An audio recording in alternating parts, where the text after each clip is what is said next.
नमस्कार, मी आहे दीपाली. तुमचं माझ्या चॅनलवरती मनापासून स्वागत करते. तर पहा, अंगावरती वेअर केल्यानंतर ब्लाऊज पाठीमागून उचलतो, सर्रास असा प्रॉब्लेम घडतो आणि ते दिसायला खूप विचित्र दिसतं. पहा, तर त्यासाठी मी तुम्हाला साधा ब्लाऊज आणि अस्तरचा ब्लाऊज या दोन्हीसाठी टिप्स सांगणार आहे.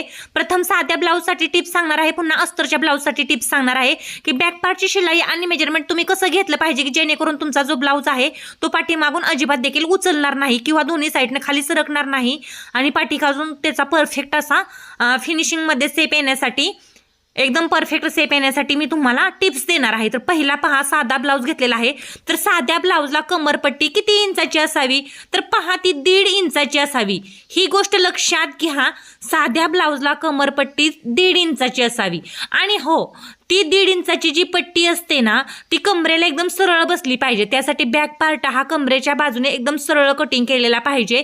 तो तिरकस किंवा वाकडा तिकडा करायचा नाही. ते मी तुम्हाला पुढे दाखवणार आहे. तर आता पहा, तुम्ही इथपर्यंत व्हिडिओ पाहिला असेल तर लाईक आणि सबस्क्राईब न विसरता करून घ्या आणि शेवट कमेंटमध्ये याच्याबद्दल काही प्रॉब्लेम असेल तर नक्की विचारून घ्या. पहा, आडवा टक्सा हा मोजून घ्यायचा. ही गोष्ट लक्षात ठेवा. मी 3.5 इंचाचा घेतला. पहा, तर स्मॉल साईज आहे म्हटल्यावरती मी 3.5 इंचाचा घेतला आडवा. हेवी साईज असेल तर तुम्ही 4 इंचाचा पण घेऊ शकता. तर उभा टक्स ही सगळ्यात महत्त्वाची गोष्ट आहे. उभा टक्स हा गळ्याच्या उंचीच्या वरती येता कामा नये. जर तुमचा हा उभा टक्स पहा गळ्याच्या उंचीच्या वरती आला तर काय होणार आहे, तुमचा ब्लाऊज हा पाठीमागून उचलणार आहे. ही गोष्ट लक्षात घ्या. एक तर कटिंग सरळ झालं पाहिजे कमरेच्या भागाचं, आडवं कटिंग. आता उभा टक्स हा गळ्याच्या वरती यायला नको, गळा खाली आणि टक्स वरती असं झालं तरी ब्लाऊज पाठीमागून बिघडतो. ही गोष्ट लक्षात ठेवा.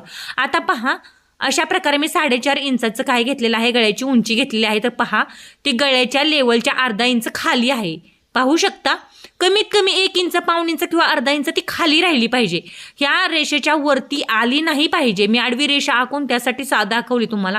आता पहा, टक्स किती कसा मारायचा, तर अशा प्रकारे दोन्ही पार्ट धरायचे.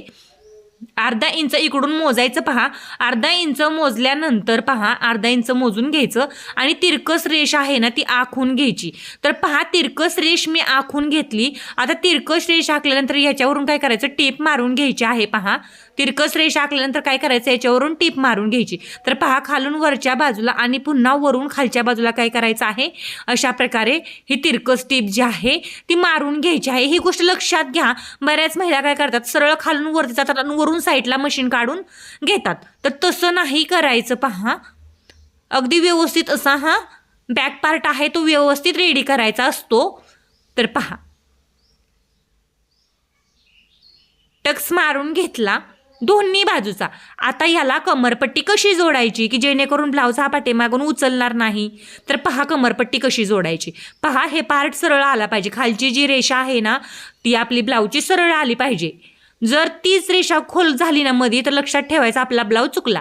तर पहा, आता ही 1.5 इंचाची पट्टी पहा, इकडच्या बाजूला रब बाजू आहे त्यामुळे मला फोल्ड करावं लागणार नाही. आता पहा, पलीकडच्या बाजूने टेपच्या 3 रेषा किंवा 2 रेषा तुम्ही जेवढं मार्जिन ठेवता ना तेवढे ठेवायचं आणि अशा प्रकारे पहा सरळ अशी टीप मारत मारत जायचं. इथं कुठेही कापड खेचायचं नाही. ही पण गोष्ट लक्षात ठेवा. कापड खेचलं तर बॅक पार्ट मोठा होतो आणि परिणामी पाठीमागून ब्लाऊज उचलतो. तर बरेच काही कारणं आहेत पहा पाठीमागून ब्लाऊज उचलण्याचे. अस्तरच्या ब्लाऊजचं पण पहा पुढे मी व्हिडिओत दाखवणार आहे. तर बॅक पार्टचा पहा, अशा प्रकारे साधा जो ब्लाऊज असतो जसं मी तुम्हाला टिप्स सोबत सांगितलेलं आहे तशाच प्रकारे तुम्ही रेडी करा.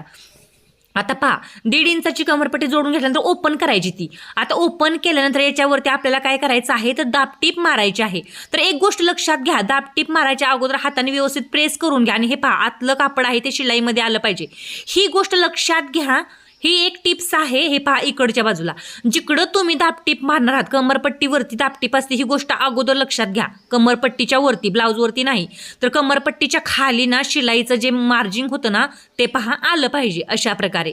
तर ही सगळ्यात महत्त्वाची गोष्ट आहे पहा कमरपट्टी बसवताना साध्या ब्लाऊजची.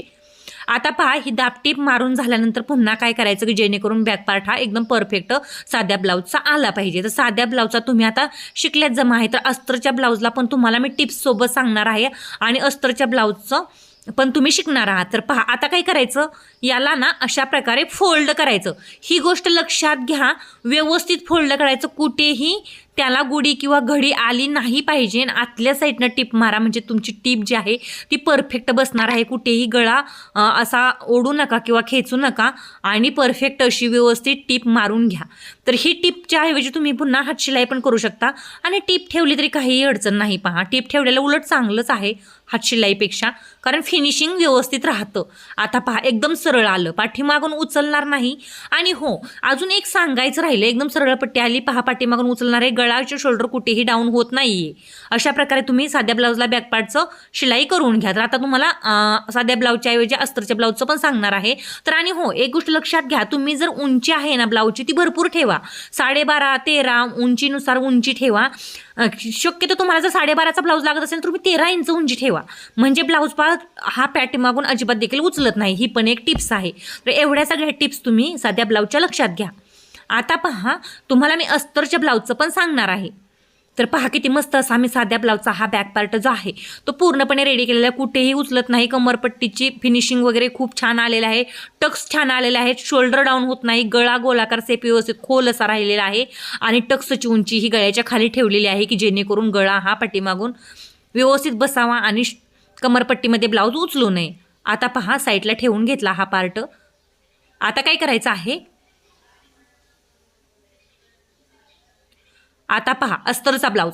आता अस्तरच्या ब्लाऊजचा हा पहा बॅक पार्टचा अस्तर मी अगोदर घेतलेला आहे. ही गोष्ट लक्षात घ्या, ब्लाऊजचा अस्तर अगोदर कटिंग करून घ्यायचा. तर मी त्याच्यावरती तुम्हाला पेपर पॅटर्न ठेवून दाखवते की तुम्ही त्याचं कटिंग कसं करायचं असतं आणि त्याची शिलाई कशी करायची असते, हे पण लक्षात घ्या. हे पहा, हा बॅक पार्टवरती हा अस्तर आहे ना, तो पहा असा एकदम सरळ ठेवायचा, असा तिरकस ठेवायचा नाही. जर तुम्ही हा तिरकस ठेवला तर पहा, हा गळ्याचा बाजू असते ना खालची, इथली बाजू ती वरती सरते आणि साईडची बाजू असते ना पुढची ती खाली जाते. त्यामुळे हे पहा, अशा प्रकारे तिरकस ठेवू नका, ही गोष्ट लक्षात घ्या. आणि शोल्डरही डाऊन होतं, पहा शोल्डर देखील डाऊन होतं जर असं तिरकस ठेवल्याने. जर तुम्ही ब्लाऊजचा पीस हा सरळ हवा असेल तर इथं पहा गळा रुंदीची पट्टी ठेवायची आणि परफेक्ट पद्धतीने काय करायचं, अस्तरचं कटिंग करून घ्यायचं आणि अस्तरवरून पुन्हा ब्लाऊज पीसचं कटिंग करून घ्यायचं. तर पहा खालच्या साईडनं इकडून पहा तिरकस ठेवायचं नाही, तर हे पहा कशा प्रकारे ठेवायचं, हे पहा अशा प्रकारे सरळ ठेवायचं एकदम.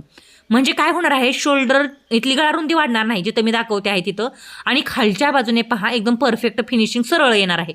आणि जिथं आपलं कटिंग व्यवस्थित येतं ना सरळ, तिथं शिलाई पण व्यवस्थित येते न खेचलं तर. आता पुढे पहा शिलाई कशी करायची. आता हा जो ब्लाऊज आहे ना अस्तरचा, याला कमरपट्टी लावायची नाही, ही एक गोष्ट तुम्ही लक्षात घ्या. याला ना कमरपट्टी अजिबात देखील लावू नका.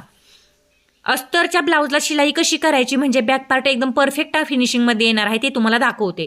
जर तुम्ही कमरपट्टी जर वापरली ना अस्तरच्या ब्लाऊज, तर अस्तरचा ब्लाऊज हा पाठीमागून उचलतो, ही पण गोष्ट लक्षात घ्या. शक्यतो काही महिलांचं नाही उचलत, पण आपलं त्यातलं म्हणजे प्रत्येक प्रकारची वेगवेगळी कटिंगची आणि शिलाईची मेथड वेगळी असते. तर माझी शिलाईची मेथड अशी आहे आणि माझा ब्लाऊज अजिबात देखील उचलत नाही. तर पहा, विरुद्ध दिशेने अस्तर विरुद्ध दिशेने आणि ब्लाऊज पास विरुद्ध दिशेने एकामेकावरती मांडून घ्यायचा. आता पहा मांडून घेतला आणि शिलाई करायची प्रथम कमरेच्या बाजूची. पहा मी कमरेच्या बाजूची शिलाई करत करत आले, तर उलट दिशेने ठेवलेला आहे, ही गोष्ट लक्षात घ्या. कापड खेचायचं नाही, ही पण गोष्ट लक्षात ठेवा, म्हणजे आपल्याला कमरपट्टी बसवायला लागत नाही. आता पहा गळा जो असतो तो गोल किंवा मटका वगैरे असेल तर एका साईडनं करू शकता किंवा मध्यातून शिलाई करू शकता. आता मला काय करायचं आहे, गळ्याचा यात मला दाखवायचं नव्हतं, परंतु मला बॅक पार्टची शिलाई कमरेची दाखवायची आहे, पण मला गळ्याची त्यासाठी करणं महत्त्वाचं आहे, म्हणून मी गळा देखील तुम्हाला दाखवलेला आहे. तर पहा अशा प्रकारे मी अस्तर मांडलं. आता मी याला काय करते, इथं पहा जिथं मला नॉड बसवायची आहे ना तिथं मी नॉड बसवून घेणार आहे आतून. कशा प्रकारे हे पहा, असं आतल्या साईडने काय करायचं आहे, याला नॉड घालून घ्यायची आहे. नॉड घालून घेतली. आता पहा गळ्याच्या बाजूला शिलाई करत करत जायचं. तर तुम्ही म्हणता की कमरेचं सांगता सांगता गळ्याच्या बाजूला कुठे आली ही, तर गळा पण महत्त्वाचा आहे की जेणेकरून तुम्ही कमरपट्टी शिलाई करताना गळा पण व्यवस्थित असं शिलाई करू शकता त्यासाठी. आता पहा गळ्याच्या बाजूने व्यवस्थित अशी मी शिलाई करत करत आलेली आहे. मी गळा तुम्हाला शिलाई करून दाखवते आणि नंतर कमरेच्या बाजूला पुन्हा रिटर्न जाते. तर गळा शिलाई करून दाखवल्याशिवाय मी कमरेच्या बाजूला जाऊ शकत नव्हते, कारण मला गळा पण विरुद्ध दिशेने बनवायचा आहे त्याच्यामुळे. तर कमरेमध्ये ब्लाऊज उचलू नये, हा आपला मेन पॉईंट आहे, ही गोष्ट लक्षात घ्या. आता पहा शिलाई करत करत करत मी आलेले आहे मध्यामध्ये. तर थोडा मटका सेप मी बनवलेला आहे गळ्याचा आणि कॉटनचा ब्लाऊज आहे हा. आता पहा एवढा गळा शिलाई झाला ना, आणि गळा शिलाई पण तुम्ही शिकला आहात यामध्ये. एवढा गळा शिलाई झाला ना, म्हणजे बॅक पार्टची शिलाई, अस्तरचा ब्लाऊजचा बॅक पार्टची शिलाई तुम्ही संपूर्ण शिकला. एकतर पाठीमागून उचलू नये हे पण शिकणार आहात आणि गळ्याची शिलाई कशी करायची हे पण शिकणार आहात. आता पहा, इथून पहा,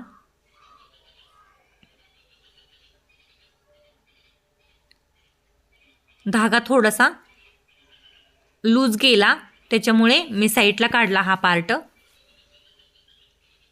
आणि धागा पुन्हा घेतला भरून आणि पुन्हा शिलायला सुरुवात करते. तर ब्लाऊज हा पाठीमागून अजिबात देखील उचलणार नाही. त्यासाठी टिप्स सोबत मी काय केलेलं आहे तुम्हाला संपूर्ण व्हिडिओ दाखवलेला आहे. कमेंटमध्ये सांगा तुम्हाला म्हणजे ब्लाऊज पाठीमागून उचलणार नाही हे परफेक्ट या व्हिडिओतून कळलेलं आहे.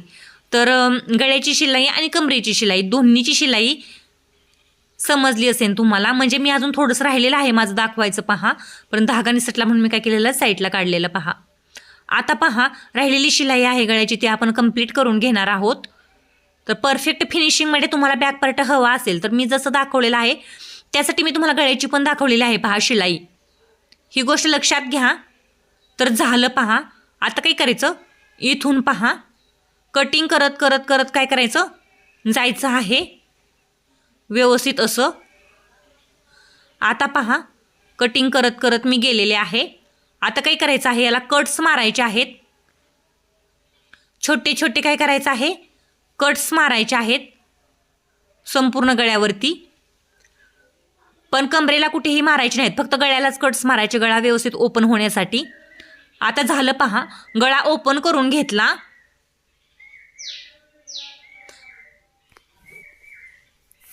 आता पहा, गळा ओपन करून झाला. आता गोष्ट लक्षात आली का तुमच्या, कमरपट्टीला आपल्याला म्हणजे कमरेच्या बाजूला आपल्याला कमरपट्टी बसवायला लागणार नाही. ही काही जुनी गोष्ट नाही, ही काही नवीन गोष्ट नाही, जुनीच गोष्ट आहे. म्हणजे बऱ्याच महिला असं शिलाई करतात, पण परफेक्ट फिनिशिंग म्हणजे बॅक पार्ट उचलू नये यासाठी मी तुम्हाला सांगत आहे. तर कापड कुठेही खेचायचं नाही. आणि आता एक गोष्ट लक्षात आली का तुमच्या, मी अस्तरच्या बाजूने टिप मारली. तर अस्तरच्या बाजूने टीप मारल्यानंतर काय होतं, तर साईडला कुठेही हा अस्तरचं फॅब्रिक बाहेर दिसत नाही. ही गोष्ट तुम्ही लक्षात घ्या. आता पहा, गळ्याच्या बाजूला देखील हीच प्रोसेस वापरायची. अशाच प्रकारे काय करायचं आहे, टीप घालून घ्यायची आहे. आता पहा, गळ्याची टिपेचा काही तुम्ही म्हणताल संबंध नाही, आम्हाला कमरेच्या बाजूचं फक्त पाहायचं होतं. परंतु गळा आणि कंबर दोन्ही परफेक्ट फिनिशिंगमध्ये जर हवे असेल, तुम्हाला बॅक पार्ट पूर्ण फिनिशिंगमध्ये असेल, फिनिशिंगमध्ये हवा असेल, तर काय करायचं आहे तुम्हाला, गळा आणि कंबर पट्टी हे दोन्ही शिकायचं आहे. आणि ब्लाऊजची उंची जास्त ठेवायची आहे, अर्धा इंच उंची. तुमचा मापाचा ब्लाऊज 12.5 इंचाचा असेल ना, हमखास तुम्ही 13 इंचाची उंची धरा, काही अडचण नाही. पाठीमागून ब्लाऊज हा अजिबात देखील उचलत नाही. तर पहा, गळ्याच्या बाजूला अशा प्रकारे काय करायचं, उलट दिशेने टीप मारून घ्यायची. आता ही गोष्ट तुमच्या लक्षात आली का, आली असेल तर आता पहा, बॅक पार्टसाठी अजून एक टिप्स आहे की जेणेकरून तुमचा बॅक पार्ट हा उचलणार नाही पाठीमागच्या बाजूने. तर दाखवते तुम्हाला पुढे. आता मटका सेप गळा आहे, गळ्याची खोली जास्त आहे, असे हेवी साईज म्हणजे मोठे गळे असतात पहा. तर तुम्हाला सांगते बॅक पार्टला टक्स कसे मारायचे. तर साईडनं काय करायचं पहा, साईडनं हा ब्लाऊज पीस आणि अस्तर आहे त्याला टिपच मारून घ्यायची. ग्लूने चिटकवतात बरेच जण, तुम्हाला आवडत असेल तुम्ही चिटकवू शकता, पण टीप मारल्यानंतर तुम्हाला सांगते काय होतं, ब्लाऊज फिसकण्याचा चान्सेस राहत नाही. ब्लाऊजचा गळा हा परफेक्ट येतो. एक्स्ट्रा आहे ते पहा मी कट करून काढला आता. तर दुसऱ्या बाजूला पण मला काय करायचं आहे, टीप मारून घ्यायची आहे.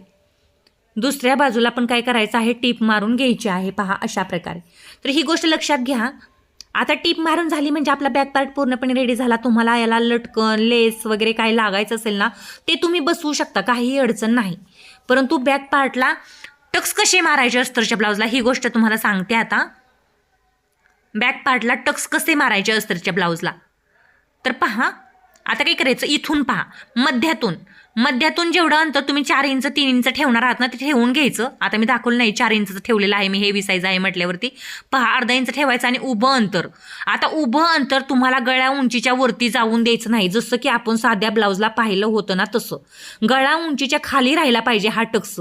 ही गोष्ट लक्षात घ्या की जेणेकरून तुमचा बॅक पार्ट वर पाठीमागून उचलणार नाही आणि शोल्डर देखील डाऊन होणार नाही, शोल्डर गळणार नाही. बऱ्याच महिलांचा प्रॉब्लेम होतो, शोल्डर उतरतं म्हणजे खांद्यावरून ब्लाऊज खाली सरतो. तर टक्समध्ये पहा, व्यवस्थित टक्स मारा. कमरपट्टीमध्ये अस्तरच्या ब्लाऊजला कमरपट्टी बसवू नका. आणि हो, व्यवस्थित असा ब्लाऊज शिलाई करा पहा. एकदम परफेक्ट माझा फिनिशिंगमध्ये आला पहा पाठीमागून कुठेही उचलत नाही, शोल्डर डाऊन होत नाही, गळा वगैरे कसा आलेला आहे, कमरेपासून खाली जात नाही ब्लाऊज. दोन्ही ब्लाऊज माझे कमरेपासून खाली अजिबात देखील गेलेले नाहीत. पहा हा पण गेलेला नाही, दोन्ही साईडने खाली गेला नाही, मधून वरती आला नाही, मगाचा पण नव्हता. यावरून तुम्ही दोन्ही ब्लाऊजचं काय